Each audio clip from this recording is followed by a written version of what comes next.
Mom told me you're the most worthless child we've got. Everyone stared. I rose and said, then quit calling me when you need cash. Her face fell, everyone stopped breathing. You know, I once thought last Christmas was going to be the perfect family dinner, the moment my mom would finally look at me with pride. Instead, she tore me down, called me the most useless child right there at the dinner table. But honestly, what happened next changed everything between us forever, and it was probably the best thing that ever happened to me. I'm Linda, I'm 32, and for as long as I can remember, I was the invisible middle child. My older brother, Michael, was the golden boy, a doctor, of course. My younger sister, Karen, was the precious princess, a successful lawyer. And me? I was just Linda, stuck in the middle, constantly trying to earn even a fraction of the attention and love they got effortlessly. Growing up, it felt like I had to work twice as hard for half the recognition. Michael brought home B's and got praised. I had to maintain straight A's just for a nod. Karen threw tantrums and broke things, and it was cute. She was expressing herself. If I so much as raised my voice? Disrespectful. Attitude adjustment needed. I spent countless hours in high school working part-time, tutoring, saving every penny to buy my mom thoughtful, week-long picked-out gifts. Michael and Karen would grab something last minute from the mall, and somehow, their gifts always got the biggest smiles, the longest hugs. My heart would just ache. College was supposed to be my escape, my chance to prove myself. I chose marketing because I loved the creativity, the strategy, connecting with people. But when I told my family, my mother's face just fell. Marketing, she scoffed, her voice dripping with disappointment. That's not a real career, Linda. That's just playing with pretty pictures. Why can't you be more like Michael, something that actually helps people? Or like Karen, something that requires real intelligence? Those words stung so deeply, more than I ever let on. But I pushed through. Graduated with honors, landed a job at a small firm, and slowly, I worked my way up. Extra projects, late nights, early mornings, proving myself over and over. Every small victory, every client, every successful campaign, I'd call home, bursting with excitement. And every single time, the conversation would end the same way. That's nice, dear. Did I tell you Michael just got published? Or Karen just won another big case? She's really making a name for herself. It was soul-crushing. For years, I kept trying. Cards for every holiday, calls every week, remembering birthdays. When I was 26, I spent my entire vacation painting and organizing for my parents' new house move, while my two busy siblings were nowhere to be seen. I dog-sat their German Shepherd even though I'm allergic, sneezing my way through every weekend. Last spring, when Dad had emergency gallbladder surgery, I was the one who took time off, drove him to appointments, and sat with Mom for 6 hours in the waiting room. Michael was in surgery himself, Karen in court. And I was the one who got lectured later about not calling them with updates frequently enough. The worst part wasn't even the lack of recognition. It was the constant comparison. Every conversation, every family dinner, somehow circled back to how much more successful, attractive, accomplished my siblings were. Dinners became exercises in endurance, listening to endless praise for achievements that, honestly, weren't any more impressive than my own, but were treated like Nobel Prize wins because they came from the golden children. But this past fall, things in my life finally started clicking into place. David and we'd been dating 2 years, and he proposed during a mountain trip in October. The ring was simple, perfect. And more importantly, he saw me in a way my family never had. He celebrated my wins, encouraged my creative projects, never once made me feel like I had to compete for his attention or approval. Around the same time, my company promoted me to senior marketing coordinator, a big raise, and my own team. It was everything I'd worked for. And for the first time in my adult life, I felt genuinely proud. I couldn't wait to share both pieces of news with my family at Christmas, thinking, maybe this time will be different. Christmas morning started the way it always did. Maple Street, the house decorated the exact same way for 20 years. White lights, red and gold ornaments, the same angel topper. Cinnamon rolls and coffee, soft Christmas music. I arrived around 10 a.m., arms full of carefully wrapped presents, my heart a mix of nervous excitement and desperate hope. David was with his family in Portland, but we'd planned to celebrate when he got back. I'd been carrying my engagement ring in my purse for 2 months, wanting to tell them in person. Dad greeted me at the door with one of his warm bear hugs. Robert was always the more emotionally available parent, the one who actually asked about my job and listened. "There's my marketing genius," he said, taking my gifts. "How's the new position treating you?" I lit up. "Actually, Dad, I have some really exciting news to share with everyone." "Oh yeah? Can't wait to hear it, sweetheart." Then Mom appeared, wearing the red cashmere sweater I'd bought her last year for her birthday. She looked me up and down with that familiar expression, the one that found fault before I even said hello. "Linda, what on earth are you wearing? That green dress makes you look washed out. Didn't I tell you that color doesn't work with your complexion? And your hair looks like you just rolled out of bed." "Merry Christmas to you too, Mom." I forced a smile. "I actually spent an hour on my hair this morning." "Well, you should have spent 2, she replied, turning back to the kitchen. "Karen looks absolutely stunning in her new navy suit. You should ask her where she shops." Karen was already in the living room, looking, indeed, gorgeous in a tailored navy outfit that probably cost more than my monthly rent. Michael was on the couch, expensive watch gleaming, scrolling through hospital messages. "Look who finally decided to show up," Karen said with a smirk. "We've been waiting to start presents." I was literally 5 minutes late because I stopped for gas, but nobody seemed to be listening. The gift exchange went exactly as I expected. Michael gave everyone expensive gift cards, obviously last minute, but Mom gushed about how thoughtful and generous he was. Karen bought our parents a weekend spa getaway, which earned her 20 minutes of praise and excited planning. I'd spent weeks on personalized gifts, a vintage medical textbook for Michael, a beautiful leather briefcase with her initials for Karen, and a custom photo album for Mom and Dad filled with family pictures I digitized and restored myself. "Oh, how nice," Mom said, flipping through the album quickly. "This must have taken you some time." "I spent about 40 hours on it," I said, trying to convey the effort. "I scanned all the old photos, restored damaged ones, designed the layouts." "Isn't that sweet, dear?" she interrupted, turning to Michael. "Michael, show everyone that new watch your colleague gave you." And, just like that, the conversation moved on. Dad squeezed my shoulder and whispered, "This is beautiful, Linda." "Thank you." But the moment had already passed. As morning turned into afternoon, more family arrived. Aunt Susan, Uncle Frank, cousins Janet and Robert Jr., and my grandmother, Eleanor. The house filled with laughter, but I found myself gravitating to the kitchen, helping Mom with dinner. "The turkey needs to come out in 20 minutes, she instructed, not looking up from the potatoes. "And someone needs to set the table." "Where's Karen?" "She's in the living room talking to Grandma Eleanor." "Well, she shouldn't have to worry about kitchen work. She worked so hard during the week." I bit my tongue. I worked just as hard, but that never seemed to factor into these calculations. As dinner approached, my nerves built. I'd planned to make my announcement during dessert, when everyone would be relaxed. I kept touching the ring box in my purse, reminding myself this was good news, happy news. But watching my mother light up every time Michael mentioned his latest case or Karen her court victory, I started to wonder if I was setting myself up for disappointment once again. Dinner was served at 3 o'clock sharp, just like every Christmas. My mother's finest china, the same pattern since childhood. Grandma Eleanor at one end, Dad at the other, the rest of us filling in according to some unspoken hierarchy that always put me between my youngest cousin and Grandpa's empty chair. The conversation flowed easily around Michael's expanding practice, Karen's promotion to junior partner, Janet's wedding plans. I participated when spoken to, laughed at Uncle Frank's bad jokes, complimented Aunt Susan's new haircut.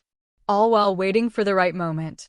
"So, Linda," my grandmother said during a lull, "are you still working at that little advertising company downtown?"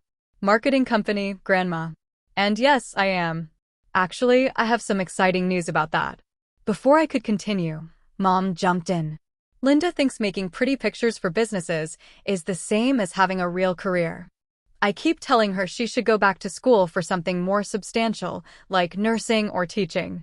Marketing is a real career, Mom, I said, trying to keep my voice even.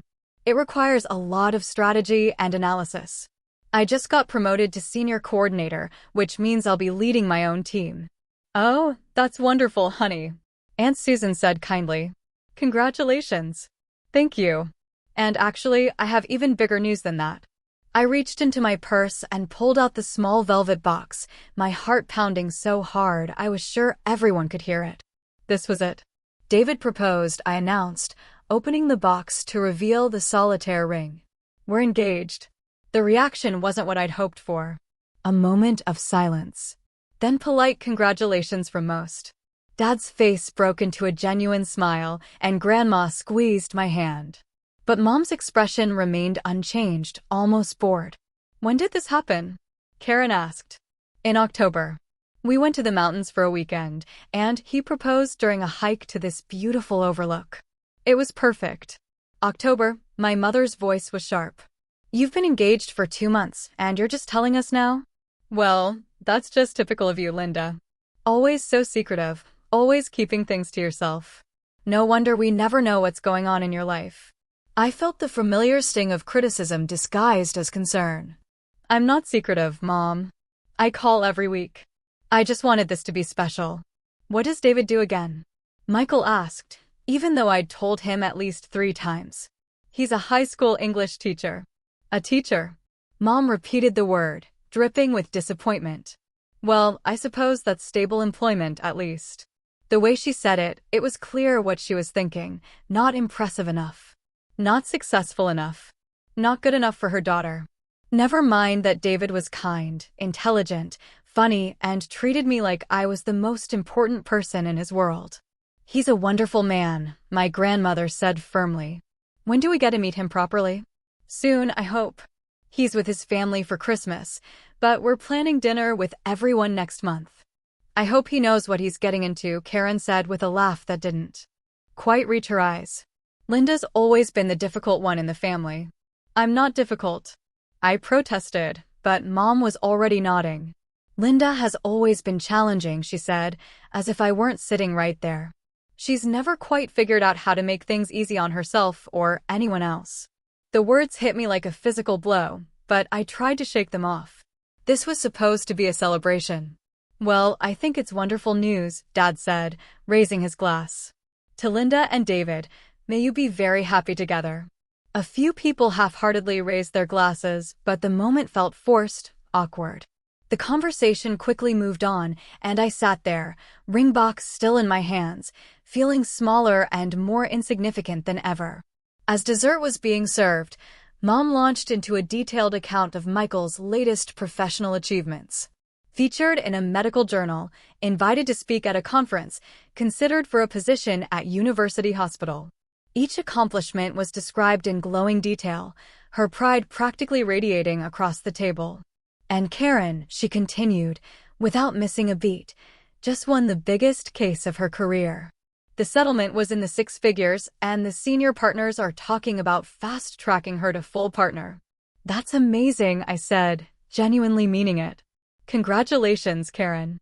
Thanks, she said, but her attention was already back on her phone. I sat there, listening to the praise heaped on my siblings, waiting for someone to circle back to my engagement or promotion. It never happened. It was as if I'd never spoken, as if my news didn't matter enough to warrant more than a few seconds of attention. That's when my mother looked directly at me and said the words that would change everything between us forever. You know, Linda, I've been thinking about this engagement of yours, and I have to be honest. I'm worried about David. I mean, what kind of man proposes to you? The table went quiet. Even my cousins looked up from their phones. What do you mean? I asked, though I was afraid I already knew. Well, let's be realistic here. You're 32. You work in a job that barely pays the bills.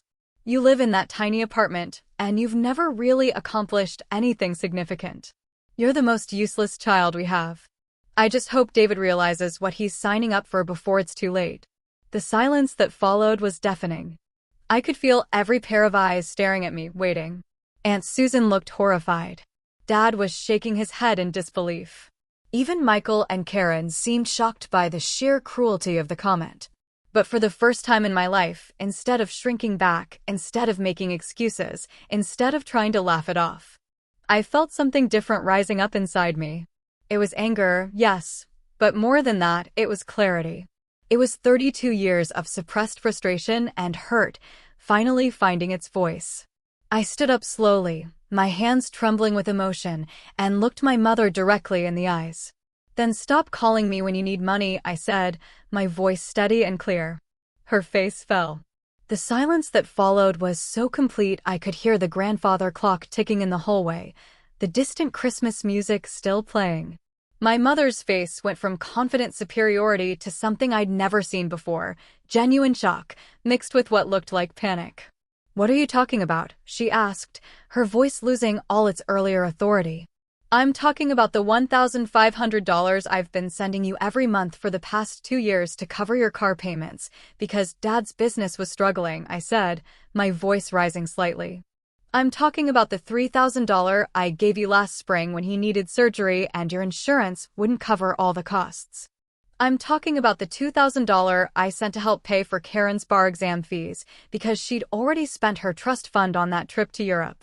I reached into my purse and pulled out my phone, opening my banking app with surprisingly steady fingers. "Want to see the receipts?" I held up the screen. "Because I have them all right here. Every transfer, every check, every emergency loan that somehow never got paid back." Aunt Susan was staring, mouth slightly open. Uncle Frank had put down his fork. My grandmother was nodding slowly, as if puzzle pieces were finally clicking into place. "Linda," my father started. But I wasn't finished. "Remember last Christmas when Michael's student loans went into default because his new practice wasn't bringing in enough money yet? Who do you think paid those off? It wasn't Mom and Dad, because they were still recovering from Dad's medical bills. It was me. For $1,000 that I'd been saving for a down payment on a house." Michael's face had gone pale. "Linda, I didn't know." "Of course, you didn't know." I shot back. "Because Mom made me promise not to tell anyone. She said it would embarrass you, and that I should just consider it my contribution to the family."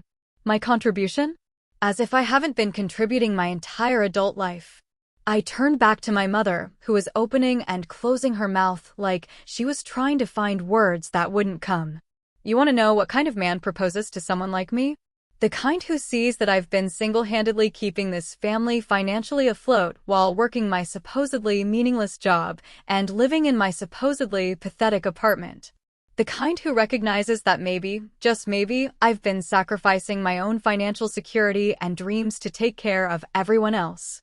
"I never asked you to," my mother began weakly. "You absolutely did ask," I said, my voice cracking slightly with emotion. "You called me crying about the car payments. You called me panicking about Dad's surgery.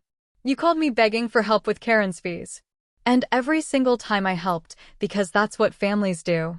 But apparently, that's what the useless child does while the successful ones get all the credit and none of the responsibility." Karen finally spoke up, her voice small. "I didn't know you paid for my bar exam. Because I wasn't supposed to tell you. Just like I wasn't supposed to tell anyone about the money I've been lending Mom and Dad, or the payment I made on Michael's loans, or the countless other times I've bailed this family out of financial trouble." I opened my banking app again, reading actual numbers and dates. September 15th, 2022, $1,500 to Patricia Walsh for car payment. October 3rd, $1,500 to Patricia Walsh for car payment. November 7th, $2,000 to Robert Walsh for medical expenses. December 19th, $1,500 to Patricia Walsh for car payment. My father was staring at my mother with an expression I'd never seen before. "Patricia, is this true?" "It's not what it sounds like," she said quickly. "Linda was just helping out temporarily while we got back on our feet." "Temporarily?" I laughed, but there was no humor in it. "It's been 2 years, Mom. 2 years of monthly payments. 2 years of me prioritizing your financial stability over my own. 2 years of me living paycheck to paycheck while you drove around in a car I was paying for, complaining about how unsuccessful your useless daughter is." My grandmother reached across the table and grabbed my hand. "Honey, Why didn't you tell any of us about this?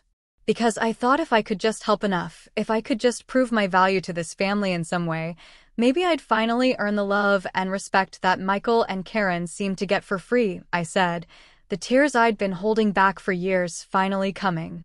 But they weren't tears of sadness anymore. They were tears of release, of finally speaking a truth I'd been carrying alone for so long. You want to know what David sees in me? I continued, my voice growing stronger. He sees someone who's been working 2 jobs to support her family while they belittle her career. He sees someone who's been giving up her own dreams and financial goals to make sure everyone else in her family is okay. He sees someone who's been the real backbone of this family while being treated like she's worthless. Michael was shaking his head. Linda, I had no idea. If I'd known you were the one who paid off my loans, You'd what? I interrupted. You'd have treated me with basic respect? You'd have defended me when Mom made her snide comments? Because that's all I ever wanted. Not gratitude, not praise, just basic human decency. I turned to Karen, who was staring down at her plate. And you? Do you have any idea how many times I've covered for you? Not just financially, but in every other way? When you were too hungover to help Mom move, who do you think spent her weekend packing boxes? When you were too busy to visit Dad in the hospital, who do you think sat with him for hours? Linda, my father said quietly. I'm so sorry. I had no idea your mother was asking you for money. She made me promise not to tell you. She said it would hurt your pride and that you were the most financially stable one. It was my responsibility to help. Funny how I went from being the most useless to the most financially stable, depending on what she needed from me, I retorted, shaking my head. My mother finally found her voice again. You're being dramatic, Linda. Families help each other. That's what we do. No, Mom. What families do is support each other emotionally and treat each other with respect.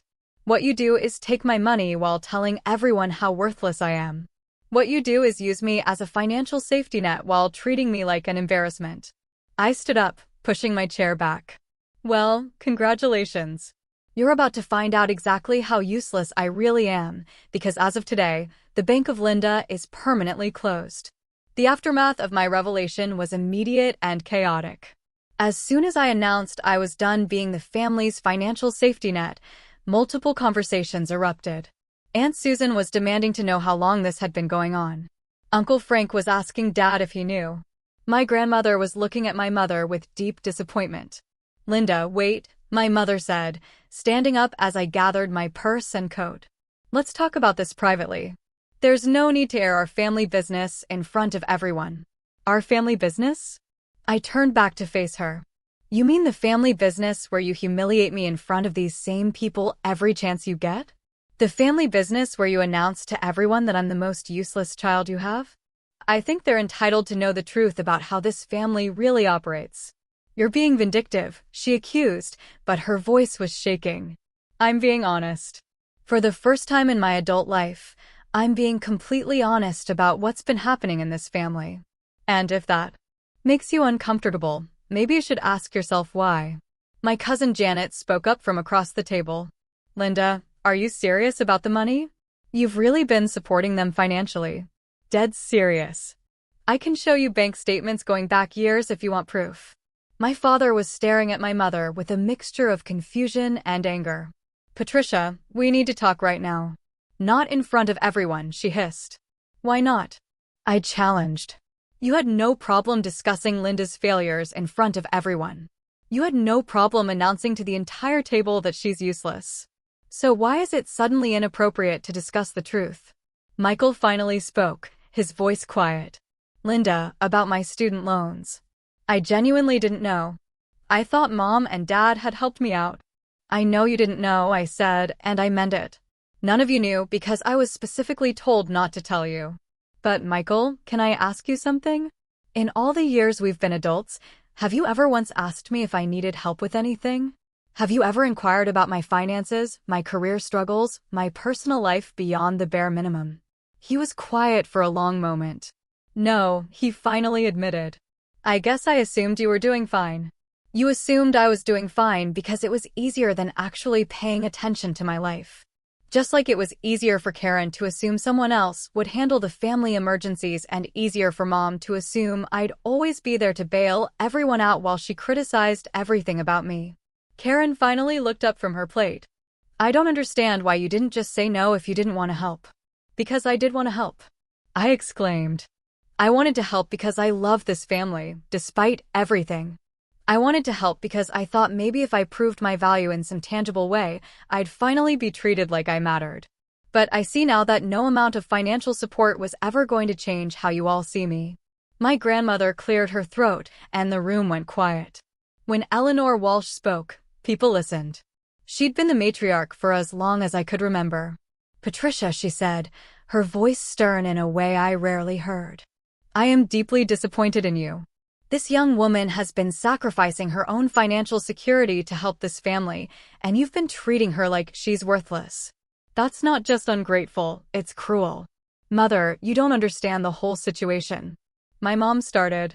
I understand enough. I understand that Linda has been working 2 jobs to support herself and apparently half this family, while you've been telling everyone who'd listen that she's not good enough.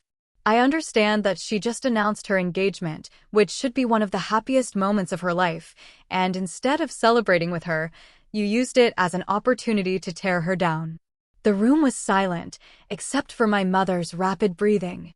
I'd never seen her called out so directly by her own mother.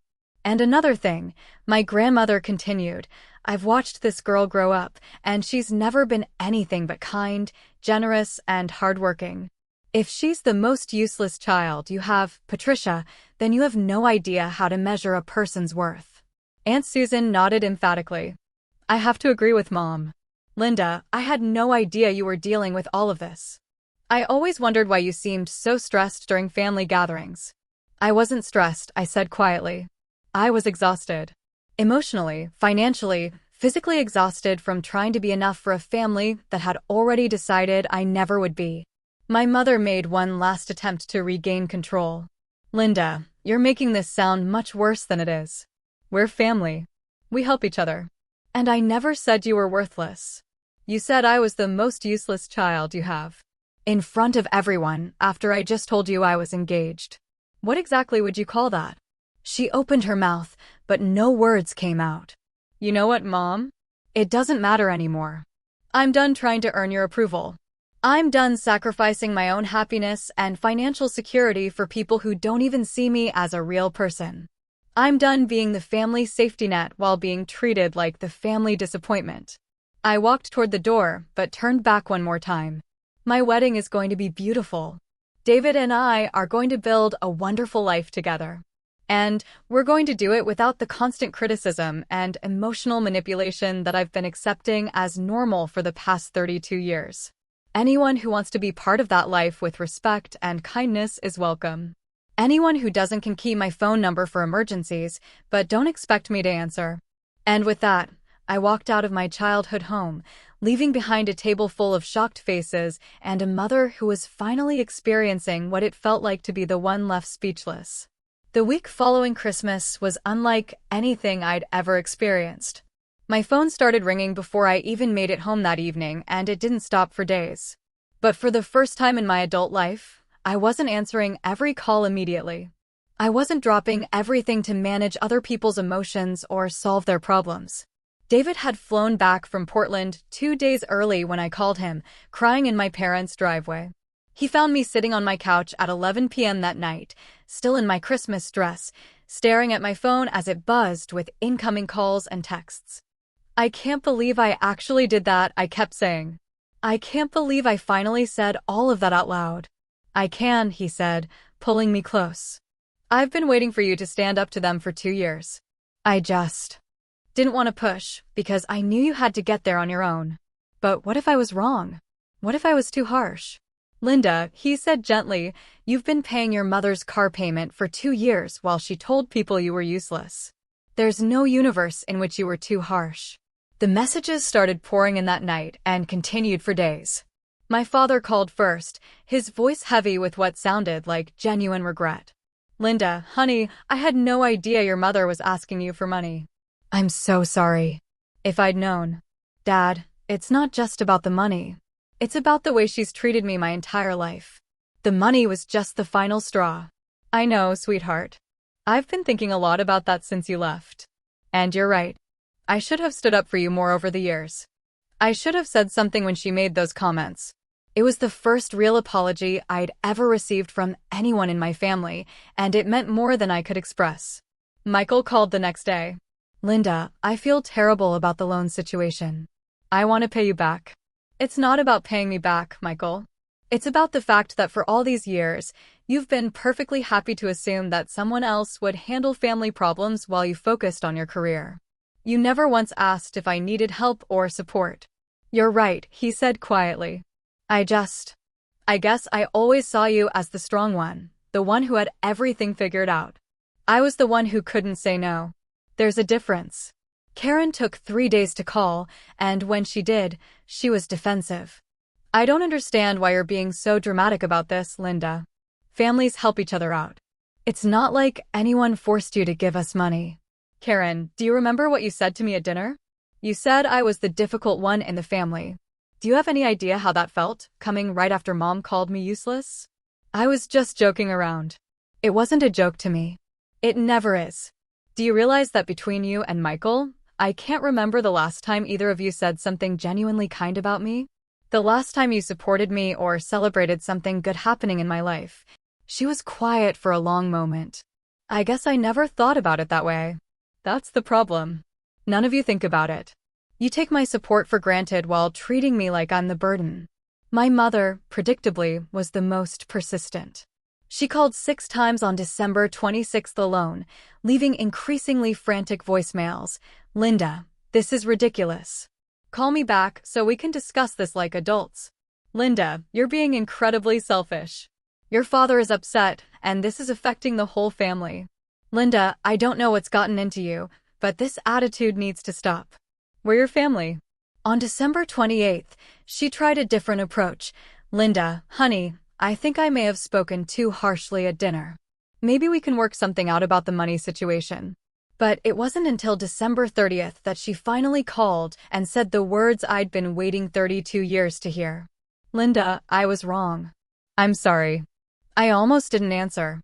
I'd been screening her calls for days, and David had been encouraging me to take my time before engaging, but something about the 10th ring made me pick up. Hello, Mom. Linda, thank God. Please don't hang up. I need to talk to you. I'm listening.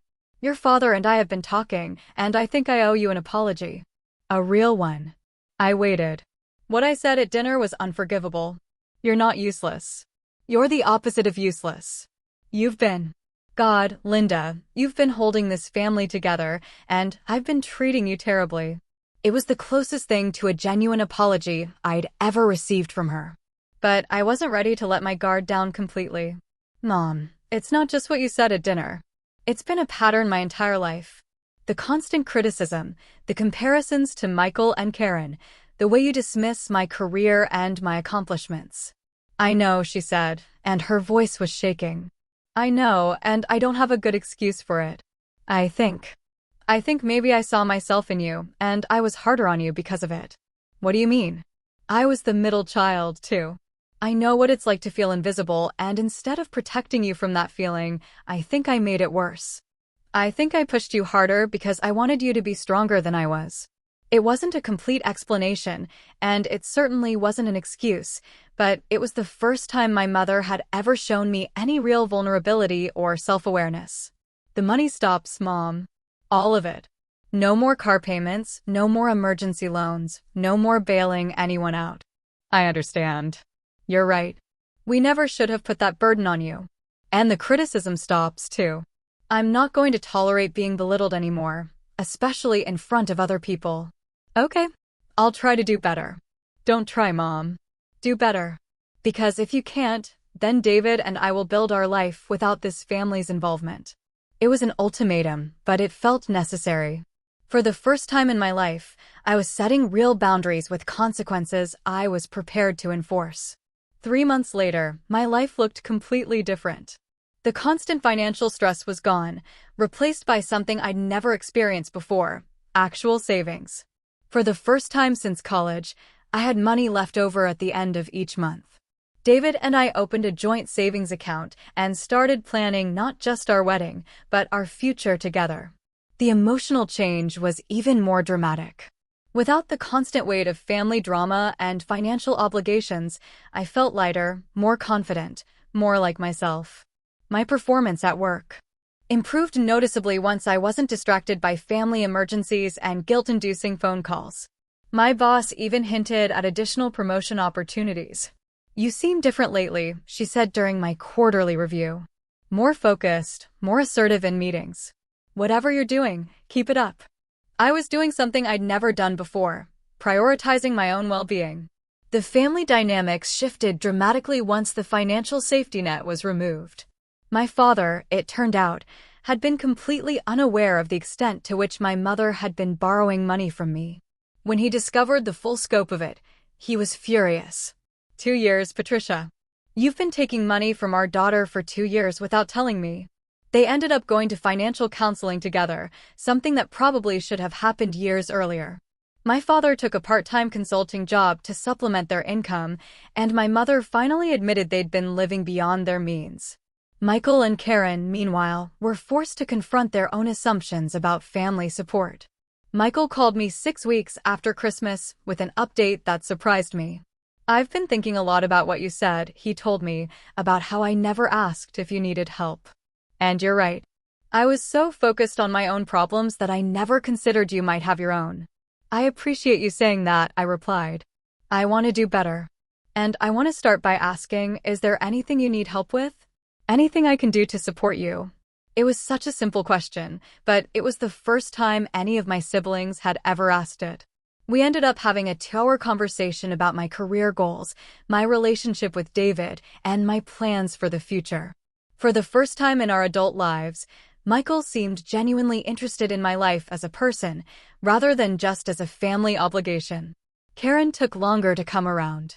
She was still defensive about the money situation and seemed to view my boundary setting as a personal attack rather than a necessary change. But even she eventually started to shift her perspective, especially after a conversation with our grandmother. Eleanor had apparently given both of my siblings quite the talking to about their treatment of me. "Your sister has been sacrificing for this family while you two were building your careers," she told them. "The least you can do is treat her with the respect she deserves." My relationship with my mother remained the most complicated. She was clearly trying to change her behavior, but decades of ingrained patterns don't disappear overnight. She'd catch herself mid-criticism and apologize, or make an effort to ask about my work in a way that didn't sound dismissive. It felt forced at first, but gradually it started to feel more genuine. The real test came when David and I started planning our wedding. I'd been dreading the inevitable commentary and attempts to control the process. But to my surprise, my mother mostly kept her opinions to herself. When she did offer suggestions, she prefaced them with things like, "just an idea," or "only if you think it would work." "I like the photographer you chose," she said during one of our planning sessions. "The samples you showed me are beautiful." It was such a normal, supportive comment that I almost didn't know how to respond. This was what healthy family interaction was supposed to look like. My father, on the other hand, threw himself into wedding planning with an enthusiasm I hadn't expected.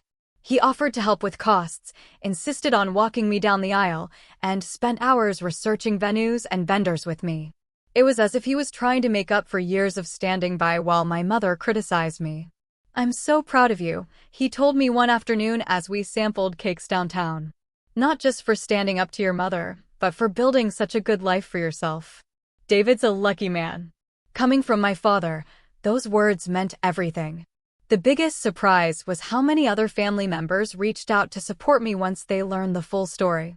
Aunt Susan started calling regularly just to check in. My cousin Janet asked if she could help with wedding planning. Even some of my more distant relatives made efforts to connect with me in ways they never had before. "I always sensed there was tension," Aunt Susan explained, "but I never realized how bad it was. Your mother has always been intense, but I didn't know she was being so unfair to you." It turned out that several family members had noticed the dynamic over the years, but hadn't felt comfortable intervening. My Christmas outburst had given them permission to address what they'd been seeing but ignoring. The most meaningful change was in my relationship with David's family. Without the constant drain of my own family's drama, I was able to invest more emotional energy in building relationships with his parents and siblings. They welcomed me with an openness and warmth that I'd never experienced. And for the first time, I understood what healthy family dynamics actually looked like. "Your family is so normal," I told David after a Sunday dinner with his parents, where no one criticized anyone and everyone seemed genuinely happy to be together. "Yours can be too," he said. "It just takes time and boundaries." He was right. Slowly, carefully, with clear expectations and consequences, some of my family relationships were beginning to heal. Not all of them, and not completely, but enough to give me hope that the future could be different from the past. 6 months after that Christmas dinner, David and I were married in a small ceremony at a historic inn outside the city. The guest list was carefully curated, including only people who had shown genuine support for our relationship and respect for both of us. My father walked me down the aisle with tears in his eyes. My grandmother sat in the front row, beaming with pride. My mother was there too, dressed beautifully and behaving perfectly, but I could see the effort it was taking her to hold back her usual commentary. Michael and Karen both attended and even seemed genuinely happy for us. But the people who mattered most were the ones who had supported me unconditionally. David's family, who had embraced me from the beginning, Aunt Susan and Cousin Janet, who had become real sources of emotional support, and my longtime friends who had watched me struggle with family dynamics for years and were thrilled to see me finally standing up for myself. "You look radiant," my grandmother whispered as she hugged me after the ceremony. "Not just beautiful, but truly happy." That's what I've been waiting to see. During the reception, my father gave a speech that brought me to tears. "Linda has always been the heart of our family," he said, even when we didn't appreciate her properly. "She's kind, generous, hardworking, and loyal to a fault."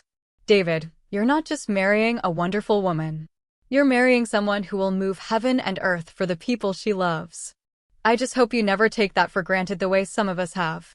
It was his public acknowledgement of the years of imbalance, and it meant everything to me. Even my mother managed to say something appropriate during her brief remarks. "Linda, I'm sorry it took me so long to see what an amazing daughter I have.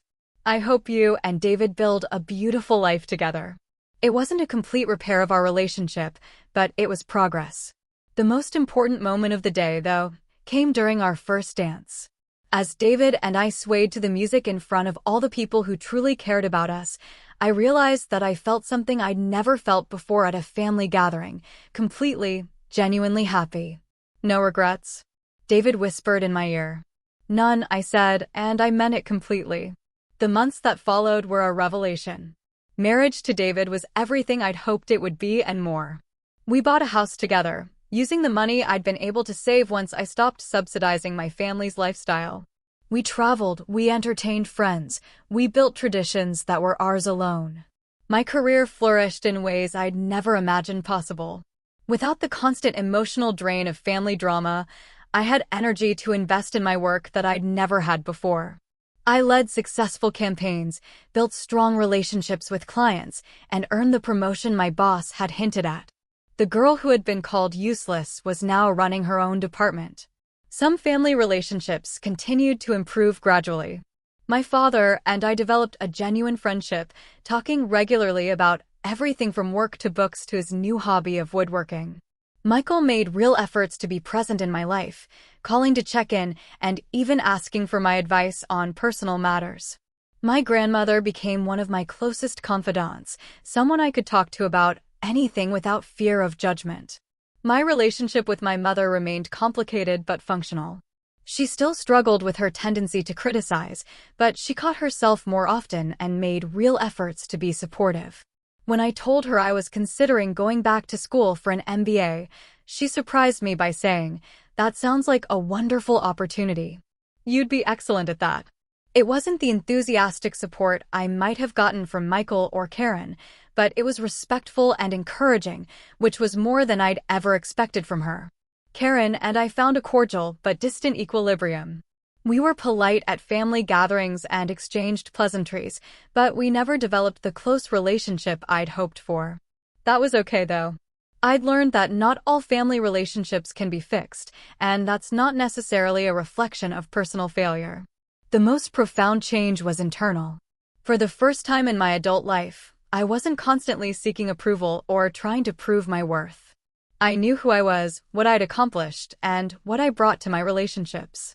David's love and respect had shown me what it felt like to be valued for who I truly was. And I'd learned to value myself the same way. One evening, almost a year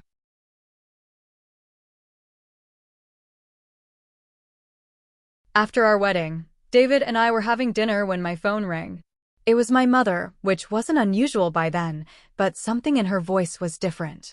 "Linda, I need to tell you something," she said. "Your father and I were at the grocery store today, and I ran into Mrs. Henderson from down the street. She was asking about you, and I found myself telling her about your promotion and your new house and how proud I am of you. And then I realized, I don't think I've ever actually told you that." "Told me what, Mom?" "That I'm proud of you. That I've always been proud of you, even when I was too stubborn or too focused on what I thought success should look like to admit it. You're an incredible woman, Linda. You're kind and strong and successful and generous, and I'm sorry it took me so long to say that out loud." It was the conversation I'd been waiting for my entire life. And it came at a time when I no longer needed it to feel complete. But that made it even more meaningful, because it felt genuine rather than desperate. "Thank you, Mom," I said. "That means a lot." "I love you, sweetheart." I should have been saying that more often, too. "I love you, too." After I hung up, David looked at me with a smile. "How does it feel?" "Good," I said. And I was surprised to realize I meant it. It feels really good. But also, I think I would have been okay either way. And that was the real victory. Not that my family had finally learned to treat me with respect, though that was wonderful. The real victory was that I'd learned to respect myself enough to demand better treatment and to build a life that didn't depend on their approval for my happiness. I'd learned that sometimes the most loving thing you can do for yourself and for others is to stop accepting unacceptable behavior. I'd learned that financial independence and emotional independence go hand in hand. Most importantly, I'd learned that the family you choose can be just as important as the family you're born into, and that surrounding yourself with people who see your worth doesn't make you selfish. It makes you whole. The little girl who had spent her childhood trying to earn love had grown into a woman who knew she was worthy of love just as she was. And that made all the difference in the world. So, tell me, have you ever had to set difficult boundaries with family members who took your support for granted? What did you do? I'd love to hear your stories and thoughts in the comments below. Thank you for listening, and I hope my story helps someone else find the courage to speak their truth.